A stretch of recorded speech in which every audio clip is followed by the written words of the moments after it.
সবাইকে স্বাগত দীপ্ত সংবাদে। সাথে রয়েছে দোলা ডলরেস। শুরুতেই জানাবো সংবাদ শিরোনাম। ডিসেম্বরের মধ্যে সংসদ নির্বাচনের প্রস্তুতি শেষ করার নির্দেশ প্রধান উপদেষ্টার, জানালেন প্রেস সচিব। আন্দোলনে গুলি চালানোর অনুমোদন দেন শেখ হাসিনা, ফাঁস হওয়া অডিও নিয়ে বিবিসির প্রতিবেদন। দুদক কর্মকর্তা শরীফের চাকরি ফেরত দেওয়ার নির্দেশ হাইকোর্টের, পাবেন জ্যেষ্ঠতা ও সব বেতন ভাতা। টানা বৃষ্টিতে দেশের বিভিন্ন স্থানে জলাবদ্ধতা, ফেনীতে অন্তত ৩০টি গ্রাম প্লাবিত, পাহাড় ধসের আশঙ্কা।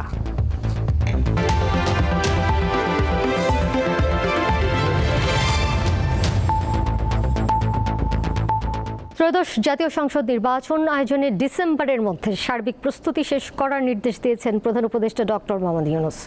বুধবার যমুনায় সংশ্লিষ্টদের সাথে বৈঠকে তিনি আরও জানান, ডিসেম্বরের মধ্যে প্রস্তুতি সম্পন্ন হলে ফেব্রুয়ারিতেই অনুষ্ঠিত হবে নির্বাচন। পরে ব্রিফিংয়ে সব তথ্য জানান প্রধান উপদেষ্টার প্রেস সচিব শফিকুল আলম। আগামী জাতীয় নির্বাচনকে সামনে রেখে প্রস্তুতির চূড়ান্ত পর্যায়ে যাচ্ছে সরকার। বুধবার বিকেলে প্রধান উপদেষ্টার বাসভবন যমুনায় সংশ্লিষ্টদের সাথে প্রায় 2 ঘণ্টা বৈঠক করেন প্রধান উপদেষ্টা ডক্টর মোহাম্মদ ইউনূস। এতে স্বরাষ্ট্র উপদেষ্টা, মন্ত্রিপরিষদের সচিব এবং বিভিন্ন বাহিনীর প্রধানগণ অংশ নেন। সভা শেষে ফরেন সার্ভিস একাডেমিতে সংবাদ সম্মেলনে বৈঠকের বিস্তারিত তুলে ধরেন প্রেস সচিব শফিকুল আলম। এই বিষয়ে নির্বাচনের প্রস্তুতির বিষয়ে আসলে আজকে পুরো প্রায় 2 ঘন্টার মিটিং এ রিভিউ করা হচ্ছে। এ সময় তিনি জানান, ত্রয়োদশ জাতীয় সংসদ নির্বাচন আয়োজনে ডিসেম্বরের মধ্যে আইনশৃঙ্খলা রক্ষাকারী বাহিনী সহ সব পক্ষকে সার্বিক প্রস্তুতি শেষ করার নির্দেশ দিয়েছেন প্রধান উপদেষ্টা। আইনশৃঙ্খলা বিষয়ক যত প্রস্তুতি নির্বাচনকে ঘিরে সব প্রস্তুতি উনি নিতে বলেছেন বাই ডিসেম্বর। আইনশৃঙ্খলা বাহিনীতে 17,000 নতুন member of security forces like police, BGB, coast guard নেওয়া হচ্ছে এই নির্বাচনকে সামনে রেখে। তাদের রিক্রুটমেন্ট এবং তাদের ট্রেনিংটা খুব ইম্পর্টেন্ট, যাতে এই সময়ের মধ্যে শেষ হয় সেই বিষয়ে উনি নির্দেশ দিয়েছেন। তিনি জানান, নির্বাচনের প্রায় 16,000 ভোটকেন্দ্র ঝুঁকিপূর্ণ হিসেবে চিহ্নিত করা হয়েছে। প্রতিটি কেন্দ্রে থাকবে সিসিটিভি ক্যামেরা, পুলিশের বডি ক্যামেরা এবং জুডিশিয়াল ম্যাজিস্ট্রেটদের নজরদারি। ডিসি, এসপিও, টিএনওদের র্যান্ডম পদ্ধতিতে নিয়োগের কথাও জানানো হয়। 16,000-এর মতো ভোট কেন্দ্র হচ্ছে ঝুঁকিপূর্ণ হতে পারে। তো এই ঝুঁকিপূর্ণ কেন্দ্রে কিভাবে শান্তিপূর্ণভাবে ইলেকশন ভোটটা কন্ডাক্ট করা যায় সেই জন্য উনি নির্দেশ দিয়েছেন। এবং পুলিশের বডি ক্যাম রাখার জন্য এবং প্রত্যেকটা কেন্দ্র যাতে সিসিটিভির আওতায় আসে সেটা একটা নির্দেশনা দেওয়া হয়েছে। প্রেস সচিব জানান, আগামী ফেব্রুয়ারি বা এপ্রিলে সম্ভাব্য নির্বাচনের আগে যেন কোনো ঘাটতি না থাকে, সেজন্য এখনই পর্যাপ্ত জনবল নিয়োগ ও অবকাঠামোগত প্রস্তুতির তাগিদ দিয়েছেন প্রধান উপদেষ্টা। হেদায়েতুল্লাহ সীমান্ত, দীপ্ত সংবাদ, ঢাকা। জুলাই অভ্যুত্থানে আন্দোলনকারীদের উপর নিরাপত্তা বাহিনীকে গুলি চালানোর অনুমোদন দিয়েছিলেন সাবেক প্রধানমন্ত্রী শেখ হাসিনা। ফাঁস হওয়া একটি অডিও যাচাইয়ের পর এমন দাবি করা হয়েছে বিবিসিআইয়ের এক প্রতিবেদনে। মানবতাবিরোধী অপরাধের বিচারে শেখ হাসিনার বিরুদ্ধে এটি প্রমাণ হিসেবে ব্যবহারের প্রস্তুতি নিচ্ছে প্রসিকিউশন।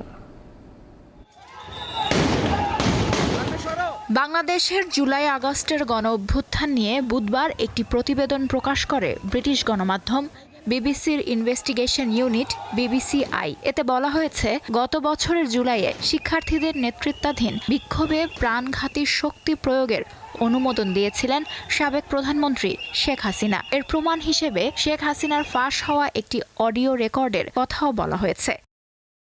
বিবিসির প্রতিবেদনে বলা হয়, শেখ হাসিনার অডিও রেকর্ডিংটি 2024 সালের 18 জুলাইয়ের, তবে এটি ফাঁস হয়েছে চলতি বছরের মার্চে। শেখ হাসিনা কার সাথে কথা বলছিলেন তা স্পষ্ট করা হয়নি প্রতিবেদনে। আন্তর্জাতিক অপরাধ ট্রাইব্যুনালের প্রসিকিউশন শাখা বলছে, বিবিসির প্রতিবেদনে উল্লেখিত অডিওটি এখন পর্যন্ত পাওয়া সবচেয়ে গুরুত্বপূর্ণ প্রমাণ। জুলাই গণঅভ্যুত্থান চলাকালে সাবেক প্রধানমন্ত্রী শেখ হাসিনা সে লেথাল উইপেন ব্যবহার করে নিরস্ত্র মানুষকে নির্মমভাবে হত্যার নির্দেশ দিয়েছিলেন। ড্রোন ব্যবহার করে এই প্রোটেস্টারদেরকে অবস্থান লোকেট করে হেলিকপ্টার থেকে গুলি করার নির্দেশ প্রদান করেছেন। টেলিফোন কনভারসেশনের এই অডিও রেকর্ড তদন্ত সংস্থার হাতে এসেছে। তদন্ত সংস্থা যথাযথ কর্তৃপক্ষের নিকট থেকে তার ভেরিফিকেশন করে দেখেছেন যে এটা জেনুইন, এটি আসামি শেখ হাসিনার ভয়েস।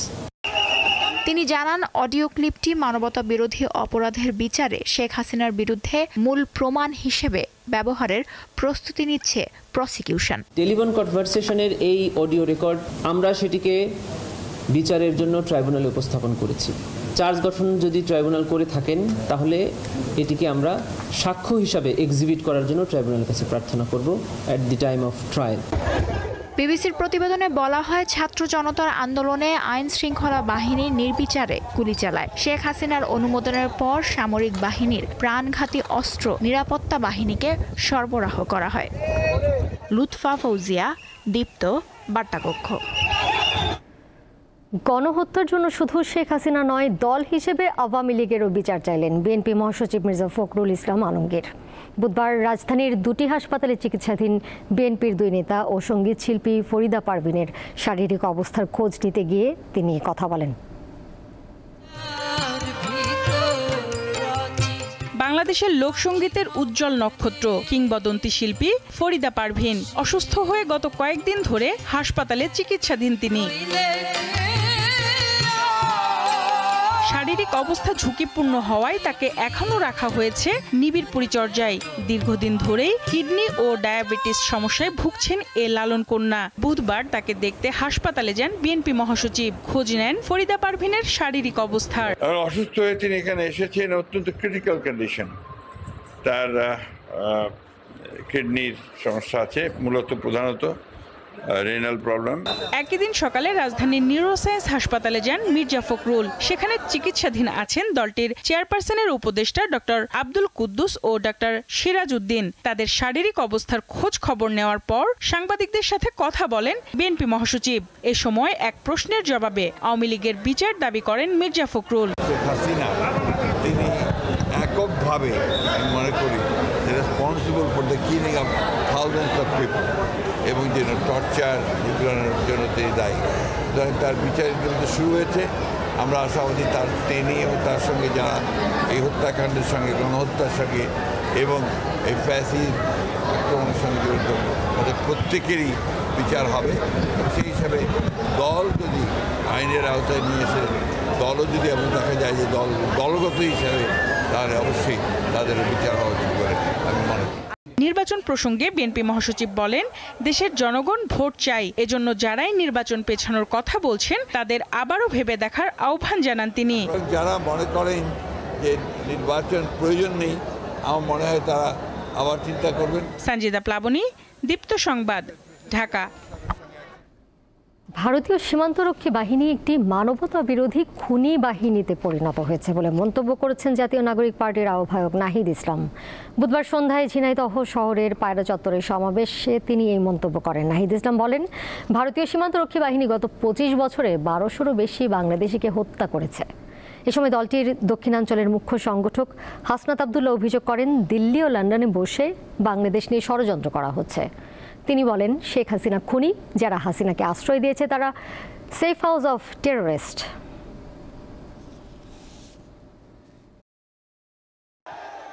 হাসিনা একটা টেররিস্ট, ছাত্রলীগ হচ্ছে টেররিস্ট।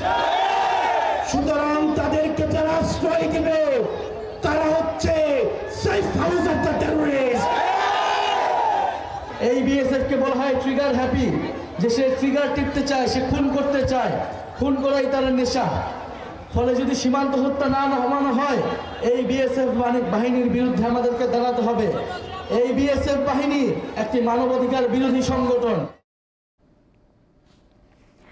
3.5 বছরের আইনি লড়াই শেষে চাকরি ফিরে পাচ্ছেন দুর্নীতি দমন কমিশনের আলোচিত কর্মকর্তা শরীফ উদ্দিন। বুধবার হাইকোর্টের একটি বেঞ্চ তাকে চাকরি ফিরিয়ে দেওয়ার আদেশ দিয়েছে। সেই সঙ্গে তার পাওনা সকল বেতন ও সুযোগ সুবিধা ফেরত দেওয়ার নির্দেশ দেওয়া হয়েছে। শরীফ উদ্দিন, যিনি 2014 সাল থেকে 2022 সাল পর্যন্ত দুর্নীতি দমন কমিশন দুদকের উপসহকারী পরিচালক হিসেবে দায়িত্ব পালন করেন। দুদকের চট্টগ্রাম কার্যালয়ে কর্মরত অবস্থায় তিনি বিভিন্ন অভিযোগের তদন্ত চালিয়ে আলোচিত হন। সেখান থেকে তাকে পটুয়াখালীতে বদলি করা হয় এবং পরে চাকরি থেকে অব্যাহতি দেওয়া হয়। চাকরি ফিরে পেতে তিনি গত বছরের 7 আগস্ট দুদকের সচিবের কাছে আবেদন করেছিলেন। 3.5 বছরের আইনি লড়াই শেষে অবশেষে চাকরি ফিরে পাচ্ছেন দুর্নীতি দমন কমিশনের আলোচিত কর্মকর্তা শরীফ উদ্দিন। বুধবার বিচারপতি রেজাউল হাসান ও বিচারপতি বিশ্বজিৎ দেবনাথের হাইকোর্ট বেঞ্চ শরীফকে চাকরি ফিরিয়ে দেওয়ার আদেশ দেয়। সেই সঙ্গে রায় পাওয়ার 30 দিনের মধ্যে জ্যেষ্ঠতা ও সব বেনিফিট সহ চাকরিতে পুনর্বহালের নির্দেশ দেওয়া হয়েছে। শরীফ উদ্দিনের চাকরিচ্যুতির আদেশকে প্রথম থেকে বাতিল ঘোষণা করেছে আদালত। আমরা আশা করি যে তাকে চাকরিতে পুনর্বহাল করা হবে এবং দুর্নীতি দমন কমিশন, সে যে কমিশনের কর্মচারী হিসাবে রাষ্ট্রকে সার্ভ করেছে, কমিশনকে সার্ভ করেছে, তার জন্য তাকে সঠিক পুরস্কার প্রদান করবে।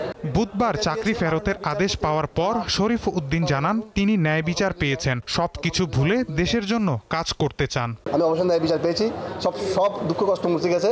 আমি যাতে সামনের দিনগুলো দুর্নীতির বিরুদ্ধে কমিশনের আদেশে আদিষ্ট হয়ে আমি একজন কমিশনের সৎ কর্মচারী হিসেবে চলতে পারি, সেজন্য আমাকে দোয়া করবেন। 2023 সালের 16 ফেব্রুয়ারি দুর্নীতি দমন কমিশনের উপসহকারী পরিচালক শরীফ উদ্দিনকে অপসারণ করা হয়। মাহিদুর রহমান, দীপ্ত সংবাদ, ঢাকা। যাচ্ছি পরের প্রসঙ্গে।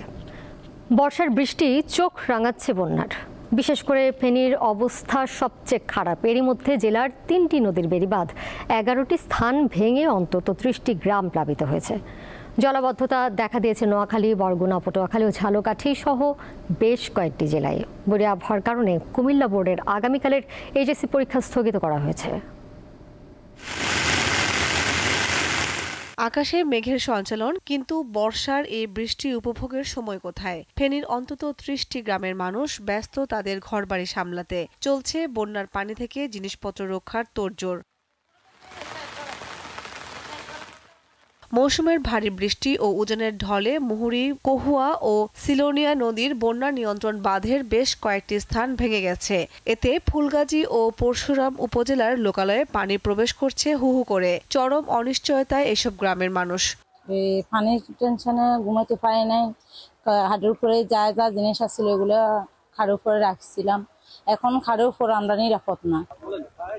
কালকে সন্ধ্যা 10টার পর থেকে মোটামুটি যাই সচল ছিল, 10টার পর থেকে অবস্থা খুবই ভয়ানক হয়ে। ফুলগাজী এবং ফেনী থেকে আপনার পরশুরাম পর্যন্ত যে মেন সড়কটি আছে সেটাতে আপনার যোগাযোগ একদমই বিচ্ছিন্ন, মানুষ কোনোভাবে এদিকে মানে আসা যাওয়া করতে পারতেছে না। ফেনী জেলা শহরের পানি ধীরে ধীরে নামতে শুরু করলেও নিম্নাঞ্চল এখনো তলিয়ে। টানা বৃষ্টিতে নোয়াখালী শহরের অবস্থাও বেশ খারাপ। জেলায় বুধবার সকাল 9টা পর্যন্ত আগের 24 ঘন্টায় 199 মিলিমিটার বৃষ্টিপাত রেকর্ড করা হয়েছে। এবছর বন্যা, জ্বর, ডায়রিয়া এগুলো দেখা দিয়েছে বন্যার কারণে।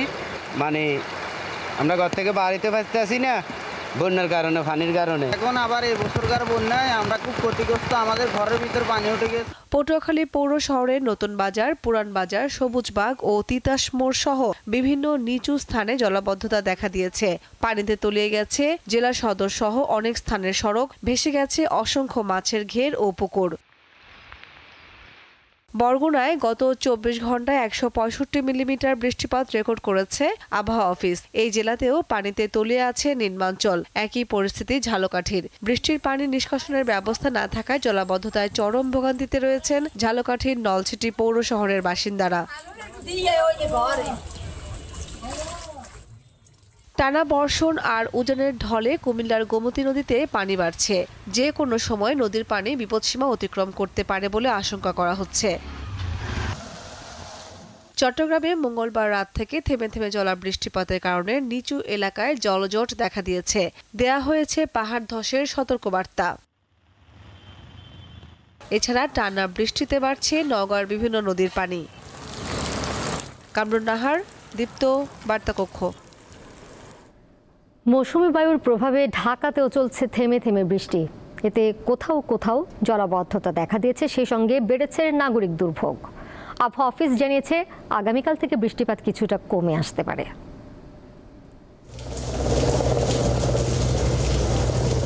আষাঢ় শেষ দিকে এসে আকাশে মেঘের ঘনঘটা বেড়েছে। টানা 2 দিন সূর্যি মামার দেখাও মেলেনি। বৃষ্টির আসা যাওয়ার মাঝে বেশিরভাগ সময়ই ছাতা মেলে পথ চলতে হয় ঢাকাবাসীকে। এই বৃষ্টির সঙ্গে আবার সখ্যতা ঢাকার জলাবদ্ধতার। তাই বৃষ্টি হবে আর ঢাকার সড়ক পানিতে তলিয়ে যাবে না, সেটা কি করে হয়? বুধবার সকালে new market, Dhanmondi hawkers market সহ বিভিন্ন এলাকায় যেতেই দেখা মিলল জলাবদ্ধতা নামক জনদুর্ভোগের। দুই দিন পর আজকে আসছি না, আমাদের দোকান খুলতেই হয়, বৃষ্টি কমুক বাড়ুক। এখন বৃষ্টির জন্য আমরা দোকান খুলতে পারি না, বেচা কিনা করতে পারি না। এটা তো আমাদের জন্য একটা প্রবলেম না, আমাদের জন্য লস না? বৃষ্টি নামলেই রিকশা কিংবা সিএনজি চালিত অটোরিকশার ভাড়া বেড়ে যায়। এ নিয়েও রয়েছে শিক্ষার্থী এবং কর্মজীবীদের অভিযোগ। এখন আমি আজকে রিকশা দিয়ে আসছি, দাম 10 টাকা করে বাড়ছে। বৃষ্টির লেগে জামজট, বিভিন্ন জায়গায় জামজট হয়ে থাকে, এর লেগে একটু ভাড়াটা একটু বেশি নেয়। আবহাওয়া অধিদপ্তর জানায়, পশ্চিমবঙ্গে সৃষ্ট লঘুচাপ ও মৌসুমী বায়ুর সক্রিয় প্রভাবে এ বৃষ্টিপাত হচ্ছে। আজকের পর থেকে বৃষ্টিপাতের প্রবণতাটা অনেকটাই কমে আসবে। তবে যেহেতু জুলাই মাসটা হচ্ছে মাসের মধ্যে সবচেয়ে বৃষ্টিবহুল মাস, কম বেশি বৃষ্টিপাত থাকবে। তবে দেখা যাবে যে আগামী 2-3 দিন হয়তো একটু কমবে, তারপরে আবার 12-13 তারিখের পর থেকে আবার বৃষ্টিপাতের প্রবণতা আবার বাড়ার সম্ভাবনা আছে। বুধবার সকাল 9টা পর্যন্ত আগের 24 ঘন্টায় ঢাকায় 77 মিলিমিটার বৃষ্টিপাত রেকর্ড করা হয়েছে। দিলশা দানি, দীপ্ত সংবাদ, ঢাকা। বাংলাদেশের চলমান সমঝোতায় যুক্তরাষ্ট্রের আরোপিত শুল্ক হার কমবে বলে আশা করছেন অর্থনীতিবিদরা। তারা বলছেন, সমঝোতা এমনভাবে করতে হবে যাতে প্রতিদ্বন্দ্বী দেশগুলোর মধ্যে শুল্ক হারের বিস্তর ফারাক না থাকে। এছাড়া যুক্তরাষ্ট্রের শুল্ক সুবিধা ধরতে গিয়ে আমদানিকারক দেশগুলোর শুল্ক কাঠামোয় বৈষম্য তৈরি না করার পরামর্শ তাদের।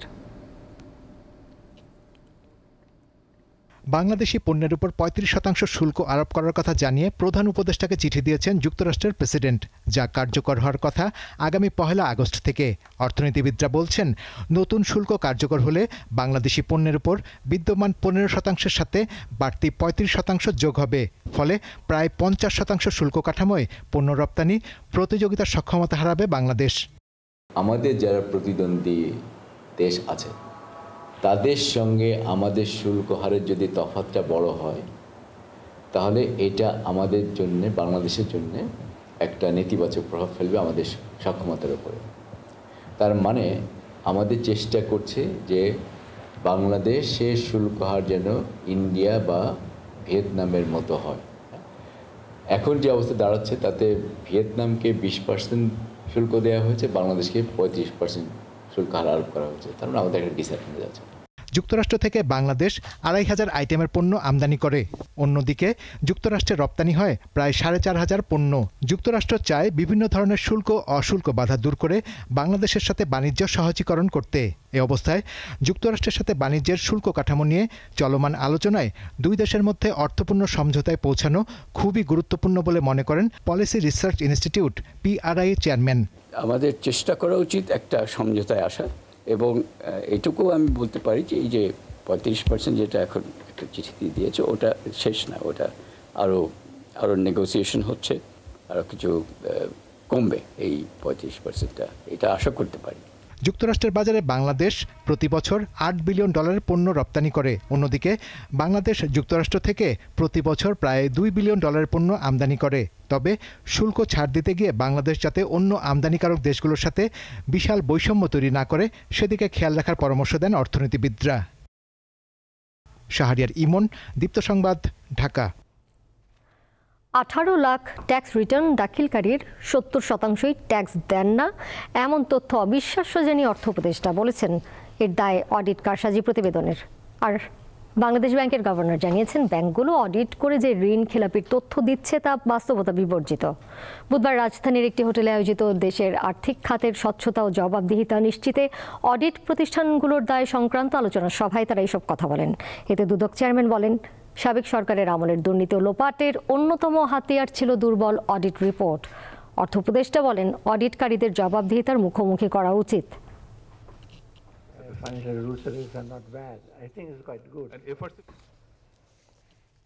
চট্টগ্রামে 3 মাসের মাথায় আবারও নালায় পড়ে 3 বছরের এক শিশুর মৃত্যু হয়েছে।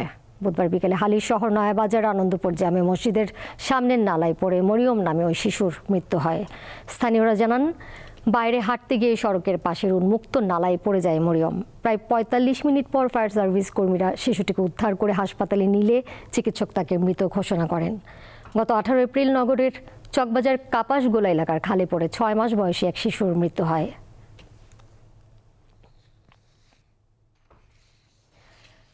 দেশে 24 ঘন্টায় ডেঙ্গুতে একজনের মৃত্যু হয়েছে। এই সময় হাসপাতালে ভর্তি হয়েছেন 406 জন। এদিকে বরগুনায় ডেঙ্গু জ্বরে আক্রান্ত হয়ে 2 জনের মৃত্যু হয়েছে। তারা হলেন বরগুনা সদর উপজেলার গুদিঘাটা মাধ্যমিক বিদ্যালয়ের শিক্ষিকা হাসিনা বেগম ও পাথরঘাটার পৌর শহরের গিয়াসউদ্দিন। এ নিয়ে জেলায় ডেঙ্গুতে মৃতের সংখ্যা বেড়ে 33 জনে দাঁড়ালো। জেলায় মোট আক্রান্তের সংখ্যা দাঁড়িয়েছে 3670 জনে। গত 24 ঘন্টায় নতুন করে 83 জন ডেঙ্গু রোগী হাসপাতালে ভর্তি হয়েছেন। চিকিৎসাধীন রয়েছেন 224 জন। এদের মধ্যে বরগুনা জেনারেল হাসপাতালে চিকিৎসাধীন অন্তত 150 রোগী।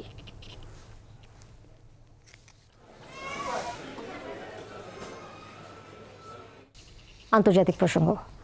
ইউক্রেনে 728টি ড্রোন দিয়ে হামলা চালিয়েছে রাশিয়া। মার্কিন প্রেসিডেন্ট ডোনাল্ড ট্রাম্প ইউক্রেনে অস্ত্র পাঠাবেন বলে ঘোষণা দেওয়ার পরেই মঙ্গলবার রাতে এই হামলা চালায় রুশ বাহিনী। তবে এতে কী পরিমাণ ক্ষয়ক্ষতি হয়েছে তা জানা যায়নি। ইউক্রেনের বিমান বাহিনী দাবি করেছে তারা প্রায় সব ড্রোন ধ্বংস করেছে। প্রেসিডেন্ট জেলেনস্কি জানিয়েছেন পোল্যান্ড থেকে প্রায় 200 কিলোমিটার দূরে অবস্থিত উত্তর পশ্চিমাঞ্চলীয় শহর লুটস্ক ছিল হামলার প্রধান লক্ষ্যবস্তু। ইউক্রেনের আরও 10টি প্রদেশে হামলার খবর পাওয়া গেছে। এদিকে রাশিয়ার প্রেসিডেন্ট ভ্লাদিমির পুতিনের ওপর খুশি নন বলে জানিয়েছেন মার্কিন প্রেসিডেন্ট ডোনাল্ড ট্রাম্প। মস্কোর ওপর নতুন করে নিষেধাজ্ঞা আরোপের ইঙ্গিত দিয়েছেন তিনি। হোয়াইট হাউসে গাজা যুদ্ধবিরতি নিয়ে আলোচনার মধ্যেই উপত্যকাটিতে হত্যাযজ্ঞ চালিয়েছে ইসরায়েলি বাহিনী। গাজায় যুদ্ধবিরতি চুক্তি নিয়ে আলোচনা করতে মঙ্গলবার দ্বিতীয়বারের মতো হোয়াইট হাউসে প্রেসিডেন্ট ডোনাল্ড ট্রাম্পের সাথে দেখা করেন ইসরায়েলের প্রধানমন্ত্রী বেনিয়ামিন নেতানিয়াহু। 1 ঘন্টারও বেশি সময় ধরে যুদ্ধবিরতি নিয়ে আলোচনা করেন তারা। দুই নেতার বৈঠকের আগেই ট্রাম্পের মধ্যপ্রাচ্য বিষয়ক দূত স্টিভ উইটকফ জানান চলতি সপ্তাহের শেষেই যুদ্ধবিরতি কার্যকর হবে বলে আশা করছেন মার্কিন প্রেসিডেন্ট। আলোচনার মধ্যেই গাজা ভূখণ্ডে ইসরায়েলের হামলায় মঙ্গলবার 95 জন ফিলিস্তিনি নিহত হন।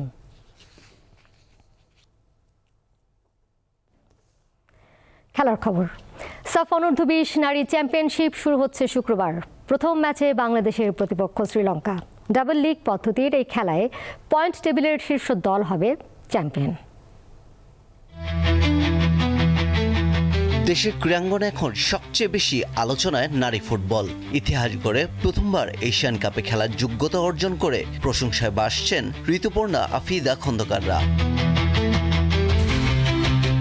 এবারের মিশন সাফ অনূর্ধ্ব 20 চ্যাম্পিয়নশিপ। গতবারের যৌথ চ্যাম্পিয়ন বাংলাদেশ ও ভারত। এবার ভারত খেলছেন না এই টুর্নামেন্টে। বাংলাদেশ, ভুটান, নেপাল ও শ্রীলঙ্কাকে নিয়ে হবে ডাবল লিগ ভিত্তিক এই প্রতিযোগিতা। 6টি করে ম্যাচ খেলার পর পয়েন্ট টেবিলের শীর্ষ দল হবে চ্যাম্পিয়ন।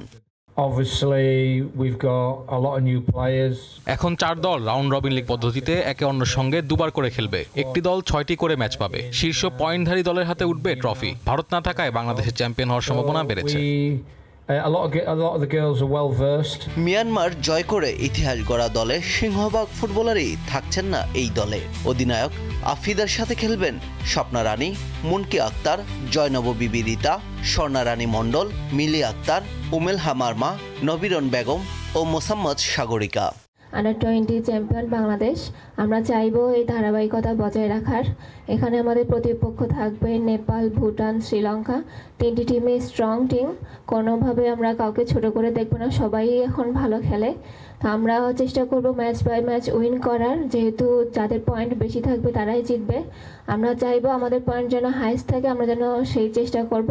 ঢাকা জাতীয় স্টেডিয়ামে খেলা আয়োজনের পরিকল্পনা ছিল বাফুফের। তবে নবনির্মিত মাঠের ঘাস তুলে নতুন ঘাস লাগানোর পরিকল্পনা রয়েছে। তাই ঢাকা স্টেডিয়ামের পরিবর্তে খেলা হবে বসুন্ধরা কিংস এরেনায়। 11 জুলাই শুরু হবে টুর্নামেন্ট, শেষ হবে 21 জুলাই। পারভেজ খোকন, দীপ্ত স্পোর্টস।